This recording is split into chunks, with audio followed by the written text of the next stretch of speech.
पहली बार यहाँ से दराज में आया हूँ। थैंक यू तो सर। यहाँ पर जो स्टूडियो का जो सेटअप किया हुआ है, जो इंफ्रास्ट्रक्चर यहाँ पर खड़ा किया हुआ है, तो मैं इसको देखकर काफ़ी इम्प्रेस हुआ। Thank you sir. तो मुझे मालूम ये पड़ा कि इंडियन आर्मी का एक इनिशिएटिव है, बिल्कुल तो सर। इंडियन आर्मी का बहुत मशहूर है यहाँ एज ए कम्युनिटी मेम्बर बहुत बिल्कुल मशहूर बिल्कुल है। बिल्कुल इन्होंने जो इतना बड़ा इंफ्रास्ट्रक्चर जो है वो सेकंड कोल्ड बिल्कुल द्रास द्रास में। में जो है वो सेट किया हुआ है। सही।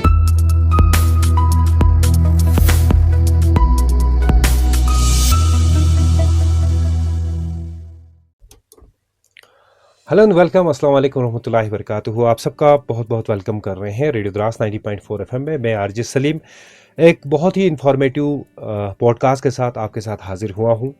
आप आज एक इंफॉर्मेटिव मैसेज आप सबके साथ हम रूबरू करेंगे। आज हमारे स्टूडियो में मौजूद है हमारे साथ अमीर Amanullah, PhD in library and information science. Sir बहुत बहुत शुक्रिया हमारे साथ जुड़ने के लिए। रेडियो द्रास 90.4 की टीम की तरफ से आपका वेलकम भी कर रहे हैं सर। और आज बहुत ही इंफॉर्मेटिव, खासकर एजुकेशन के हवाले से, एजुकेशन पॉलिसीज़ के हवाले से, खासकर एजुकेशन न्यू पॉलिसीज़ के हवाले से हम बात करेंगे। लिसनर्स को अपना बेसिक इंट्रोडक्शन सर। शुक्रिया सलीम साहब, आपका बहुत बहुत। Thank you sir. मेरा नाम डॉक्टर आमिर अमानुल्लाह है। तो I did my basic schooling from Dras में हायर सेकेंडरी करने के बाद मैं एसपी कॉलेज ज्वाइन किया था वे बैक इन 2001। उसके बाद कश्मीर यूनिवर्सिटी से मैंने पीजी किया हुआ है। उसके बाद हमने सेट क्वालिफाई किया। फिर एज ए गवर्नमेंट टीचर मैं रहा हूँ कोई 4 साल के आसपास। उसके बाद फिर हायर एजुकेशन में मैं पोस्ट निकला मेरे सब्जेक्ट से रिलेटेड। तो फिर मैं 2011 से जो है हायर एजुकेशन में एज ए लाइब्रेरियन काम कर रहा हूँ। ये मेरा ब्रीफ इंट्रोडक्शन है सर। जी। बहुत बहुत शुक्रिया सर। सन ऑफ सॉइल अमीर अमानुल्लाह साहब, आपका एक बार फिर हम पूरी टीम की तरफ से वेलकम कर रहे हैं सर। एज एजुकेशनिस्ट आपने काफ़ी कुछ सफ़र जो है, ख़ासकर एजुकेशन हवाले से हम बात करेंगे। किस तरह देखते हैं सर एजुकेशन और न्यू एजुकेशन पॉलिसी को, किस तरह देखते हैं? सबसे पहले तो सलीम साहब, मैं बहुत बड़ा एजुकेशनिस्ट तो नहीं हूँ, लेकिन अलबत्ता ऐसा है कि मेरा थोड़ा सा अपना पर्सनल इंटरेस्ट रहता है एजुकेशन को लेकर और एजुकेशन सिस्टम को लेकर। तो अगर हम देखें, जैसे हमने एजुकेशन हासिल किया है या आपने एजुकेशन हासिल किया है, और जो आजकल का जो एजुकेशन का जो सेटअप है, जो नेशनल लेवल पर पॉलिसीज़ जो है वो चेंज हो रही है। खासकर जो NEP नेशनल एजुकेशन पॉलिसी 2020 जब इम्प्लीमेंट हुआ है सर, तो तब से जो है बहुत चीज़ें जो है वो बदल चुकी है। बिल्कुल। आज आपको मालूम है, आप तो माशाल्लाह जो है आप एक अच्छे जर्नलिस्ट हो और आपका लेना देना जो है, आपकी बातचीत होती रहती है एजुकेशन सेक्टर के लोगों से बिल्कुल बिल्कुल बिल्कुल। कि ऐसा है कि आज जो है बच्चे को गवर्नमेंट का पॉलिसी ये है कि बच्चे को बताता है कि आप खुद चूज़ करो कि आपको क्या पढ़ना है। ऐसा नहीं है कि पहले की तरह हमें 4 सब्जेक्ट दिए जाते थे, बोलते थे कि आप जो है आप अपना जो अंडर ग्रेजुएशन है वो इन 4 सब्जेक्ट में करेंगे। अब ऐसा नहीं है, आप बहुत ज़्यादा फ्लेक्सिबिलिटी दिया गया है न्यू एजुकेशन पॉलिसी में। और उसी के साथ जो है स्किल डेवलपमेंट पर बहुत ज़्यादा जोर है गवर्नमेंट का। और इस जो अभी का जो डिस्पेंसेशन है, इसका स्किल एजुकेशन पर बहुत ज़्यादा जोर है, ताकि जो है एक जो ये इंडिया है वो एक स्किल इंडिया के तौर पर जो है ऊपर उभरे। हाँ बिल्कुल सर, बहुत खूब सर। अगर बात करें, अगर प्रीमियर इंस्टीट्यूट ऑफ कंट्रीज़ की अगर बात करें, तो किस तरह का, कैसे हम वहाँ पे एडमिशन कर सकते हैं? देखिए सलीम साहब, आज जो है ये दौर जो है वो कंपटीशन का है। इसमें बहुत ज़बरदस्त कंपटीशन जो है वो है। तो उस हवाले से जो है जब भी कोई कैंडिडेट जो है किसी जॉब के लिए कहीं पर अगर अप्लाई करता है, तो उसका बैकग्राउंड देखा जाता है कि ये कहाँ से पास आउट है। अच्छा, हाँ, ये बहुत मैटर करता है। ये बहुत मैटर करता है। अभी मैंने government higher secondary school Dras से पढ़ा है। बहुत अच्छे से पढ़ा होगा मैंने जो है, हमारे टीचर्स ने बहुत मेहनत करके पढ़ाया होगा मुझे। बिल्कुल बिल्कुल। और मैं बहुत ही डिज़र्विंग भी होगा, लेकिन फिर भी जो आपका इंस्टीट्यूशन का टेक है वो बहुत मैटर करता है। तो अगर कोई ब्रांड कोई अगर इंस्टीट्यूशन है, बिल्कुल सर, तो वो बहुत मैटर करता है जब आप इंटरव्यूज़ में बैठते हैं। देखिए, प्रीमियर इंस्टीट्यूशंस तो बहुत सारे हैं हमारे इंडिया के अंदर, बहुत सारे, बहुत वर्ल्ड क्लास के प्रीमियर इंस्टीट्यूशंस है। अब मैं कुछ ही आपके सामने डिस्कस करना चाहता हूँ सर जी। जैसे हमारे पास है Indian institute of science education and research है। बिल्कुल सर। तो ये जो इंस्टीट्यूशन है, आपको BSMS से लेकर यानी bachelors in science and masters in science का इंटीग्रेटेड कोर्स से लेकर PhD तक का एडमिशन होता है जी। तो इसका जो ज़्यादा पॉपुलर जो कोर्सेज है वो ड्यूअल डिग्री कोर्सेज है आईसर का। एक्चुअल में जो Indian institute of science education and research है ये IIM और IIT का एक सिस्टर इंस्टीट्यूशन है, यानी उस लेवल का इंस्टीट्यूट है। बिल्कुल IIM तो मैनेजमेंट का है, IIT जो वो टेक्नोलॉजी से तो ये जो है वो रिसर्च से रिलेटेड। अच्छा, रिसर्च सेंटर। बिल्कुल। तो इसमें जो है देखिए कुछ कोर्सेज में बताता हूँ। अगर कोई भी स्टूडेंट जो है ये कोर्सेज आईसर से करके निकले तो वो 100% डिजर्व करेगा किसी भी जॉब के लिए, चाहे वो गवर्नमेंट सेक्टर में हो चाहे वो कॉर्पोरेट सेक्टर में हो। जैसे 5 इयर्स हमारे पास BSMS in computational and data science है, आईसर कोलकाता से ये होता है जी। या हमारे पास BS in economics and statistical science है। तो बड़े बड़े जो इकोनॉमिक्स बनते हैं, बड़े बड़े जो पॉलिसी मेकर्स बनते हैं वो एक्चुअल में इन इंस्टीट्यूशंस के बदौलत ही बनता है। बिल्कुल। तो इसमें एडमिशन के लिए जो बेसिक जो क्राइटेरिया है वो हमें मालूम है कि साइंस प्लस में आज के 12th में जी 12 में जो है साइंस प्लस मैथ होना लाजमी है। और फिर 60% मार्क्स जो है वो 12th क्लास में होना चाहिए। हाँ, बिल्कुल। इस तरह के सर बहुत सारे इंस्टीट्यूट और एक चीज़ मैं बस बता दूँ इस बारे में, इसमें जो एडमिशन होता है वो ऑल इंडिया लेवल पर जो है एक टेस्ट होता है जिसको हम IAT कहते हैं, आईसर एप्टीट्यूड टेस्ट। अच्छा। हाँ, तो मैं लिसनर्स को खासकर पेरेंट्स को और स्टूडेंट्स को ये कहना चाहता हूँ आपके माध्यम से सर कि अगर आप 12 पास करते हैं बहुत अच्छे मार्क्स के साथ तो आपको लगे रहना है कि IAT का कब जो है टेस्ट होने वाला है, बहुत इम्पोर्टेंट। तो आजकल तो जो है आप डिजिटल दौर ज़माने में हमें प्रॉस्पेक्टस मंगवाने पड़ते थे, आज जो है क्लिक पर आप अपने मोबाइल पर मालूम कर सकते हैं कि आईसर का IAT कब होने वाला है। बिल्कुल अपडेट रहना है क्योंकि आज तो सेलफोन वगैरह स्मार्टफोन हर बच्चे के पास हैं। और यही एक न्यू एजुकेशन पॉलिसी का एक सिस्टम भी था सर कि लैपटॉप डिस्ट्रीब्यूशन वगैरह। हाँ बिल्कुल बच्चे को सर जैसे IITE की भी बात करें, इस तरह के बहुत सारे इंस्टीट्यूट्स हैं। NFSU की बात करें, इंडियन स्टडी इंस्टीट्यूट्स की बात करें, तो इस तरह के बहुत सारे इंस्टीट्यूट्स हैं जहाँ पे हमें हमारे बच्चों को इनरोल होना बहुत ही ज़रूरी है। बिल्कुल। तो इसमें जैसे आपने अभी बोला इंडियन स्टैटिस्टिकल इंस्टीट्यूट की बात की, तो ये भी गवर्नमेंट ऑफ इंडिया का एक प्रीमियर इंस्टीट्यूशन है इंडियन स्टैटिस्टिकल इंस्टीट्यूट, जहाँ से ऐसे पॉलिसी मेकर्स ऐसे लोग निकलते हैं जो हमारे इंडिया को जो है चलाते हैं, गवर्नमेंट्स को चलाते हैं, है ना। तो इसमें अगर हम देखें तो इंडियन स्टैटिस्टिकल इंस्टीट्यूट जो है वो 3 जगह है, एक बेंगलोर, एक ब्रांच जिनका कोलकाता में और एक दिल्ली में।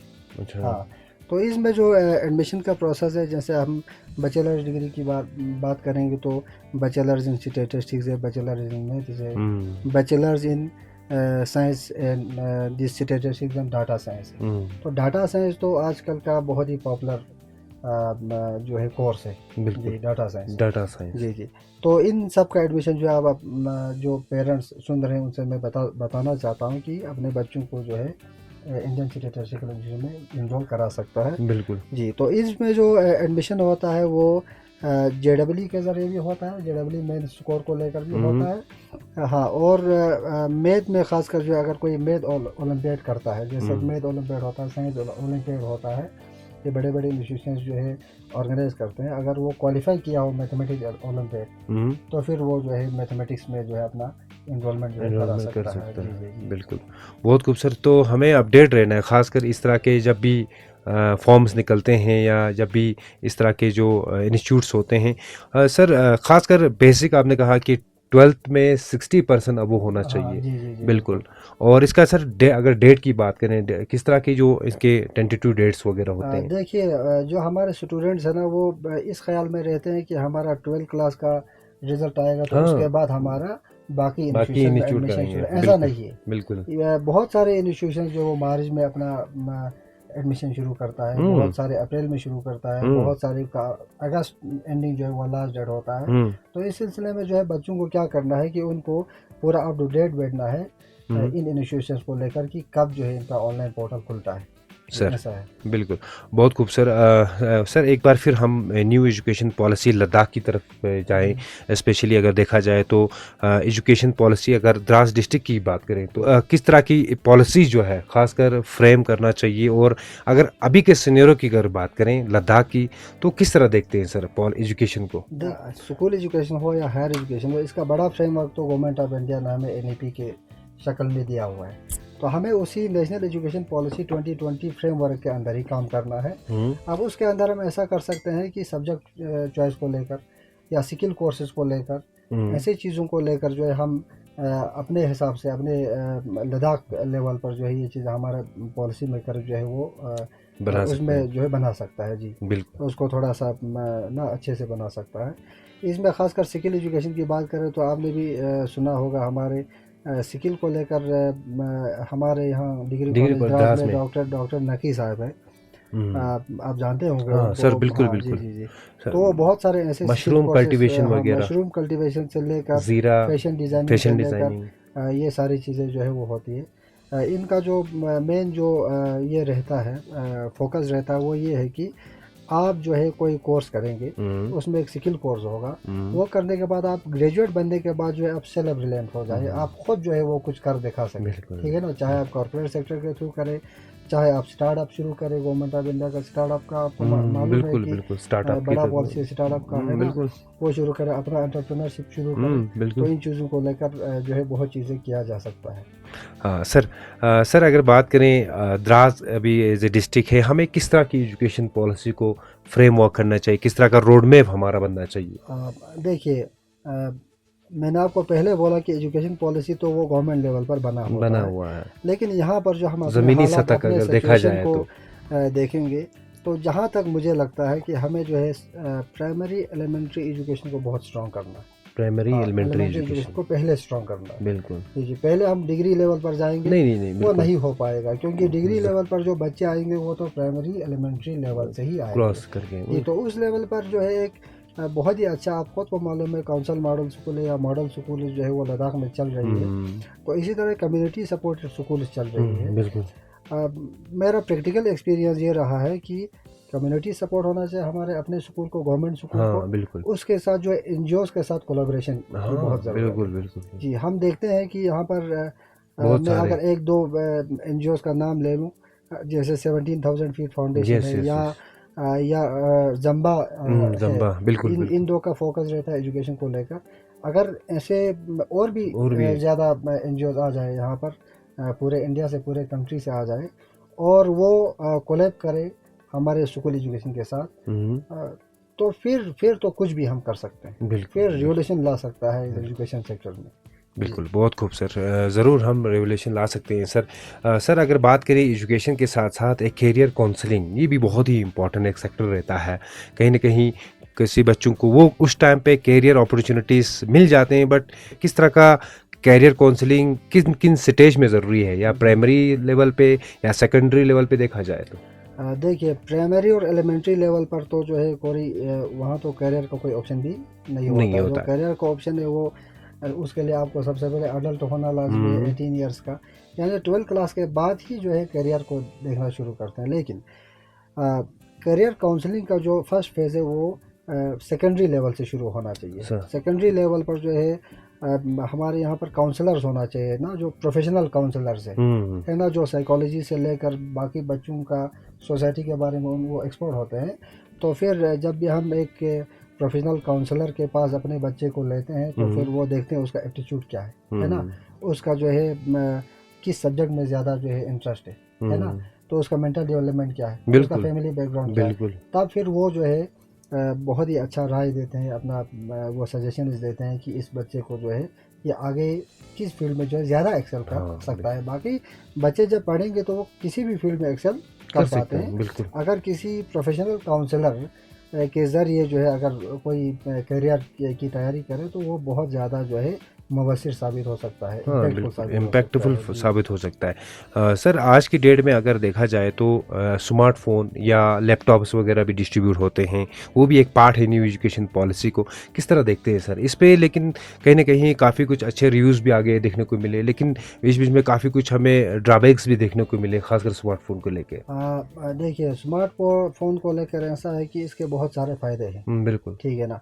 तो आप जो है अपना जो आप दिन में जो एजुकेशन हासिल करते हैं स्कूल में, अगर उसमें कोई कमी रहा तो फिर आप जो है ई रिसोर्सेज की तरफ जाकर जो है आप बहुत अच्छे वीडियोस, बहुत अच्छे ऑडियोज़ के ज़रिए, या आप सब्सक्राइब करके, आजकल हाँ बहुत बिल्कुल, ऐसे सब्सक्रिप्शंस वगैरह। ऐसे सब्जेक्ट एक्सपर्ट्स है जिन लोगों का अपना चैनल्स है, ठीक है ना, या चैनल्स है या उनके पोर्टल्स है, वो सब्सक्रिप्शन पर जो है उनको एक्सेस देते हैं, उससे बहुत कुछ हासिल किया जा सकता है। लेकिन जो हमारा सेटअप है, जैसे द्रास का सेटअप है, यहाँ पर जो है सुपरवाइज यूज़ होना हाँ चाहिए। बिल्कुल बिल्कुल। अगर मैं अपने बच्चे को या बच्ची को जो है स्मार्टफोन उसको ला कर दे दूँ, कोई बड़ा मसला नहीं है स्मार्टफोन ला कर ठीक है, देना। ठीक ठीक। स्मार्टफोन ला कर देने के बाद जो है उसका सुपरवाइज रखना यूज़ ज़रूरी होना है। चाहिए, सुपरविज़न बहुत ज़रूरी है कि भाई बेटा आपको फॉर एग्ज़ाम्पल उसने अगर कोई सब्सक्रिप्शन लिया होगा, है ना, मैथमेटिक्स को लेकर या साइंस को लेकर या स्टैटिस्टिक्स को या बिल्कुल इकोनॉमिक्स को बिल्कुल। लेकर, तो उसमें जो है पेरेंट्स का सुपरविज़न बहुत ज़रूरी ज़रूरी है। है। क्योंकि अगर खुदा न खास्ता मोबाइल पर जो है कहीं सोशल मीडिया क्लिक हो जाए बच्चों से, तो बिल्कुल। आज एडल्ट्स जो है वो एडिक्ट हो रहे हैं। हुँ, तो बच्चों का, एडोलसेंस का, उनकी तो बात ही नहीं है, वो तो हुँ, एडिक्ट हो ही जाएंगे, क्लिक करते हुए एडिक्ट होने के बिल्कुल उनको बिल्कुल बहुत ज़्यादा बिल्कुल। चांसेस रहते हैं। तो स्मार्टफोन का यूज़ पेरेंट्स के सुपरविज़न में हो तो फ़ायदा है। तो रोल ऑफ हाँ, पेरेंट्स भी बहुत ही ज़रूरी है। बहुत हाँ ज़रूरी है, बिल्कुल। पेरेंट्स को टाइम निकालना है सलीम साहब, हुँ। पेरेंट्स को टाइम निकालना है अपने बच्चों के लिए, ये बहुत ज़रूरी आज है। अमूमन यही कहते हैं सर कि सर टाइम ही नहीं मिल रहा है, आज खाना खाने को टाइम नहीं है, तो बहुत सारा आज बिज़ी शेड्यूल है आज लोगों के पास। तो इस बीच हम कैसा एक रास्ता निकालें, ख़ासकर एक टाइम टेबल को लेके, पेरेंट का टाइम टेबल को हाँ, लेके, देखिए या देखिए माँ सलीम, का क्या रोल रहता है बिल्कुल। इसमें? देखिए सलीम साहब, अभी आप एक रेडियो जर्नलिस्ट हो, उसके हुँ, अलावा भी आप जो है जर्नलिज्म में अपना काम, बिल्कुल। मीडिया में आप काम करते हैं, तो ज़ाहिर सी बात है कि आप अपने बच्चे को दिन में टाइम नहीं दे पा रहा नहीं हूँ दे सर, पाएंगे, बिल्कुल, ठीक है। बिल्कुल, बिल्कुल। अगर आप टाइम दे पाए तो आप उनको अच्छे से सुपरवाइज करके जो लर्निंग में हेल्प कर सकता है। हाँ, लेकिन ऐसे भी पेरेंट्स हैं जिनके पास टाइम है लेकिन वो गाइड नहीं नहीं कर करते हैं, पाएंगे बिल्कुल, क्योंकि वो पढ़े लिखे नहीं। नहीं है। तो देखिए, इसमें जो है बहुत सारे रास्ते होंगे, हुँ, ठीक है ना। एक तो पर्सनल लेवल पर चूज़ कर सकता है इंसान कि मैं अपने बच्चे के लिए जो है एक होम ट्यूटर टाइप का या रखूँ। होम गाइड टाइप का जो है किसी को मैं हायर करूं और जो है उसको अपने घर में रखूं, ताकि ये 3 घंटे का स्लॉट शाम का, है ना, या सवेरे का 2 घंटे का स्लॉट जो है ये बच्चे के साथ बच्चे के साथ रखे, हो जाए। चाहे बच्चा सब्सक्रिप्शन से के ज़रिए जो है मोबाइल से पढ़े हुँ, या बुक से पढ़े, कुछ भी करे, उसका सुपरविजन रहे, ठीक है। बिल्कुल, बिल्कुल, बिल्कुल। दूसरा, आपने बहुत अच्छा क्वेश्चन किया, ये वाला क्वेश्चन, क्योंकि टाइम नहीं है ना लोगों के बिल्कुल सर, पास। टाइम ही। दूसरा ये है कि जो हमारे अनएम्प्लॉयड यूथ है ना, एक लाइब्रेरी शायद यहाँ पर खुली थी बिल्कुल, बिल्कुल, पिछली बिल्कुल। बार हाँ, ना, मैं देख रहा था आपके मीडिया के सर, सर, माध्यम सर, से देख रहा था। सर। तो ज़्यादा से ज़्यादा लाइब्रेरीज खोले जाए, हाँ, है ना। लाइब्रेरीज खोलेंगे तो उसमें जो है ड्यूअल फ़ायदा है ना। एक तो जो है एक पेरेंट जो है वो अपने बच्चे को लाइब्रेरी सेंड करेंगे, लाइब्रेरी भेज देंगे, ठीक है ना। बिल्कुल। और अगर वहाँ पर वो गाइड के लिए एक दो और एम्प्लॉय करके रखे, हुँ, चाहे वो चार्ज करे, पैसे बच्चे से चार्ज भी करे, तो उसके बच्चे को बहुत अच्छा गाइडेंस मिल मिल सकता है। सकता है। चाहे वहाँ पर फिर टैबलेट्स रखे या लैपटॉप रखे या सिस्टम वहाँ पर हो उस लाइब्रेरी के अंदर, तो वहाँ पर एक सुपरवाइज्ड तरीके से जो है वो 2 घंटे आराम से वो अपना जो बच्चा है वो टाइम निकाल सकता है। एजुकेशन सोशल या मॉरल एजुकेशन को किस तरह देखते हैं? देखिए, मॉरल एजुकेशन तो एक्चुअली जो है मॉरल एजुकेशन जो है वो एक प्रैक्टिकल एजुकेशन है, ठीक है ना। मैं अगर झूठ बोलूँगा बच्चे के सामने तो बच्चा झूठ बोलना ही सीखेगा, वो सच बोलना बिल्कुल। तो मॉरल एजुकेशन ज़्यादातर जो है हम वो ना बुकीज एजुकेशन ये नहीं हो सकता है, ठीक है, ये प्रैक्टिकल एजुकेशन है। तो मॉरल एजुकेशन को बूस्ट करने के लिए हमें अपने सोसाइटी में, अपने घर में जो है मॉरल मॉरल हाँ, वैल्यूज़ का ख्याल बिल्कुल, रखना है। बिल्कुल। सर इसमें ये भी था कि अभी एक टाइम वो हुआ करता था जब टीचर सामने से या टीचर कहीं से आता है तो हम यहाँ से अपने रास्ते बदल देते थे। देखिए, ये चीज़ अब बहुत आगे बढ़ चुका है। अब हम पुराना जो ज़माना था कि हम बहुत ही फिजिकली रेस्पेक्ट करते थे, हाँ, हम बिल्कुल। डरते थे सामने जाने से। आज जो है हाय हेलो कर लेते हैं, ठीक है। हम फिर से ये बना लें ऐसा नहीं हो सकता, हाँ, ठीक है बिल्कुल। ना। तो हम बच्चों के साथ बहुत ही फ्रेंक होकर, हम्म, लेकिन फिर भी एक गैप जो है वो मेंटेन बरकरार रखना रहे, है। वो रखना बहुत ज़रूरी है कि बिल्कुल हम हाय हेलो भी कहाँ तक करें। तो बिल्कुल। बाकी जो इज़्ज़त की बात, जैसे टीचर की इज़्ज़त की बात, जैसे हमारे ज़माने में तो हम तो टीचर को देख कर ही है ना डर जाते थे कि हमें क्या बताएंगे, कोई हमें हमारी गलती पकड़ेगी। तो आज तो वो ज़माना नहीं रहा है। कोरल पनिशमेंट वगैरह भी नहीं होता। वो तो हो ही नहीं सकता है ना, हाँ, वो बिल्कुल ना। पनिशमेंट तो बिल्कुल भी नहीं हो सकता, वो हाँ, गवर्नमेंट ने जो है बैन हाँ, किया हुआ है। बिल्कुल बिल्कुल। तो इसमें जो है अब एक टीचर को जो है एक जो है ना मोटिवेटर वो होना चाहिए कि वो कैसे मोटिवेट करे, बिल्कुल है ना, बिल्कुल। और कैसे एक गेप मेंटेन रखे ताकि जो है चीज़ें सही डिसिप्लिन सही के साथ चल डिसिप्लिन हो। पाए। बहुत खूबसूरत। एक और प्ले वे मेथड वगैरह में भी पढ़ाया जाए जैसे बिल्कुल बिल्कुल। एजुकेशन पॉलिसी के अंदर है। बहुत बहुत शुक्रिया आमिर साहब। जैसे लास्ट और आखिरी सवाल है सर कि लास्ट में क्या मैसेज देना चाहते हैं जो लिसनर्स आपको अलग अलग प्लेटफॉर्म के माध्यम से सुन रहे हैं रेडियो द्रास 90.4 से। इस मैसेज से पहले मैं आपको ये कहना चाहता हूँ सलीम साहब कि मैं पहली बार यहाँ CRS दराज में आया हूँ। थैंक यू तो सर। यहाँ पर जो स्टूडियो का जो सेटअप किया हुआ है, जो इंफ्रास्ट्रक्चर यहाँ पर खड़ा किया हुआ है, तो मैं इसको देखकर काफ़ी इम्प्रेस हुआ। Thank you sir. तो मुझे मालूम ये पड़ा कि इंडियन आर्मी का एक इनिशिएटिव इनिशिएटिव है। है, बिल्कुल तो सर। इंडियन आर्मी का बहुत मशहूर है, हम एज ए कम्युनिटी मेंबर जो है बहुत बिल्कुल मशहूर बिल्कुल है बिल्कुल कि इन्होंने जो है इतना बड़ा इंफ्रास्ट्रक्चर जो है वो सेकंड कोल्डेस्ट इनहेबिटेड बिल्कुल प्लेस द्रास द्रास में। में जो है वो सेट किया हुआ है। सही बात है तो सर। इसके लिए जो है हमारी तरफ से बहुत ही मतलब थैंक्स हम करना चाहते हैं इंडियन बिल्कुल आर्मी का। Thanks sir. फिर आप और जो बाकी टीम एम्प्लॉयज़ है, यहाँ पर है, जो बिल्कुल आपका टीम है, बिल्कुल। वो मैं आपका जो ये चैनल है वो देखता हूँ, ऑनलाइन थैंक यू प्लेटफॉर्म पर थैंक यू देखता थैंक यू रहता हूँ। Thank you sir. तो आज मैं पहली बार फिजिकली यहाँ पर आया है, तो मैं बड़ा हैरान हुआ कि कैसा सेटअप जो है, एक बहुत अच्छा सेटअप, एक स्टैंडर्ड सेटअप यहाँ बनाया हुआ है। तो इसके लिए शुक्रिया करना चाहता हूँ आपको भी, आपकी टीम को और इंडियन आर्मी को। Thank you sir. तो मेरा मैसेज यही रहेगा कि ख़ासकर एजुकेशन को लेकर कि अब जो है बच्चे के एजुकेशन में पेरेंट्स को ज़्यादा इन्वॉल्व होने की ज़रूरत है। बिल्कुल हाँ, बिल्कुल। जैसे कोई 12 पास करता है तो 12 पास करने से पहले जो है बहुत सारे ऑप्शंस के बारे में जो है एक पेरेंट को पढ़ के बैठना है कि क्या क्या हमारे पास अपॉर्चुनिटीज़ अवेलेबल है। ख़ासकर मैंने प्रीमियर इनिशिएशन की बात की। बिल्कुल बिल्कुल। अगर आईसेट से कोई PhD आता है, ठीक है, आजकल IIT में जो है ग्रेजुएशन प्लस पोस्ट ग्रेजुएशन होता है, इंटीग्रेटेड कोर्सेज होते हैं। तो हम एक आम यूनिवर्सिटी से, है ना, एक प्राइवेट यूनिवर्सिटी से भी तो मास्टर्स बिल्कुल कर सकते मस्त हैं, करते हैं। और हम IIT से भी मास्टर्स कर सकते हैं, आईसेट से हम मास्टर्स प्लस रिसर्च कर सकते हैं। तो आप ही अंदाज़ा लगाए कि डिज़र्विंग कौन सा होगा, है ना। बिल्कुल जो तो प्रीमियर इंस्टीट्यूशंस क्या क्या हमारे पास है, कौन कौन से हमारे पास ऑप्शन अवेलेबल है, नीट JEE को लेकर भी जो है क्या क्या ऑप्शन अवेलेबल है। एक चीज़ यहाँ पर मैं बताना चाहता हूँ, national forensic science university science, जो हाँ है, बिल्कुल तो बिल्कुल। गवर्नमेंट ऑफ इंडिया का एक बहुत बड़ा इनिशिएटिव है। और जो नेशनल फोरेंसिक साइंस यूनिवर्सिटी जो है वो होम मिनिस्ट्री के अंडर है। हाँ, तो इसमें जो है मतलब ऐसे ऐसे कोर्सेज है कि इंसान वो कोर्सेज देख कर हैरान हो जाता है। ठीक है, आपका आएगा जैसे साइबर सिक्योरिटी पर में हाँ जो है साइबर आपका सिक्योरिटी। साइबर सिक्योरिटी में आएगा, आपके पास फोरेंसिक नर्सिंग आएगा, फोरेंसिक डिसेंट्री का कोर्स आएगा, आपके पास जो है फोरेंसिक इकोनॉमिक्स आएगा। यानी देखिए ना, पुलिसिंग है ना, पुलिसिंग है। फॉर एग्जांपल हमारे पास रिक्रूटमेंट होता है, DYSP होता है, अगर डायरेक्ट रिक्रूटमेंट होता है PSC के थ्रू, है ना। तो अब वो लाठी डंडों का ज़माना तो चला गया। आज इंसान को जो है टेक्नोलॉजी में एक्सपर्ट होना चाहिए, है ना। बिल्कुल।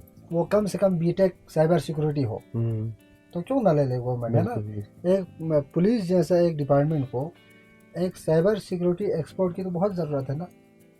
तो वो डिज़र्व करेगा कैंडिडेट। अगर नेशनल फोरेंसिक साइंस यूनिवर्सिटी का पोर्टल पर मैं आपके माध्यम से बताना चाहता हूँ कि अगर हमारे पेरेंट्स और स्टूडेंट्स देखेंगे उसमें क्या क्या कोर्सेज है, तो आप बहुत एक्सेल करेंगे। तो मैसेज मेरा लास्ट में ये है सलीम साहब कि बच्चों की पढ़ाई में जो है पेरेंट्स अपना टाइम दे दें, टीचर्स के साथ बहुत कांटेक्ट में रहे। प्राइमरी स्कूलिंग से लेकर एलिमेंट्री स्कूल से लेकर फिर सेकेंडरी स्कूल, फिर सीनियर सेकेंडरी तक जो है टीचर्स के साथ पेरेंट्स को कांटेक्ट में रहने की बहुत ज़रूरत है। और बच्चों की बिहेवियर पर बहुत ध्यान देना है ना, बहुत ज़रूरी है कि वो जो है स्कूल से निकलने के बाद जो है उसका क्या बिहेवियर रहता है ना। इन चीज़ों का बहुत यानी टाइम देने की ज़रूरत है। अगर आप खुद के पास टाइम नहीं है या पेरेंट कोई है जो पढ़ा लिखा नहीं है, तो वो जो हमारे पास रिसोर्सेज अवेलेबल है, जैसे लाइब्रेरीज अवेलेबल है, स्ट्रीट लाइब्रेरीज अवेलेबल है ना, उनके उनका जरिए इस्तेमाल करें। उनका इस्तेमाल करके जो है अपने बच्चे को जो है एक अच्छा सिटीजन बना सकता है। बिल्कुल। बहुत बहुत शुक्रिया सर आमिर साहब, बहुत बहुत शुक्रिया आपका। एक बार फिर हम रेडियो द्रास की तरफ से बहुत ही थैंकफुल हैं कि आपने बहुत ही इन्फॉर्मेटिव मैसेज खासकर प्राइमरी एजुकेशन को लेके, खासकर एजुकेशन पॉलिसीज़ को लेके यहाँ पे बात की। तो एक बार फिर आपका बहुत बहुत शुक्रिया करते हैं सर। शुक्रिया, थैंक यू तो सर। उम्मीद है जितने भी हमारे साथ लिसनर जुड़े हुए हैं, इस वीडियो को ज़्यादा से ज़्यादा शेयर कीजिए। इस तरह के पॉडकास्ट के लिए आप बने रहिए और सुनना ना भूलिए लद्दाख का number 1 station radio Dras 90.4 FM, दिल की धड़कन आरजे सलीम के साथ।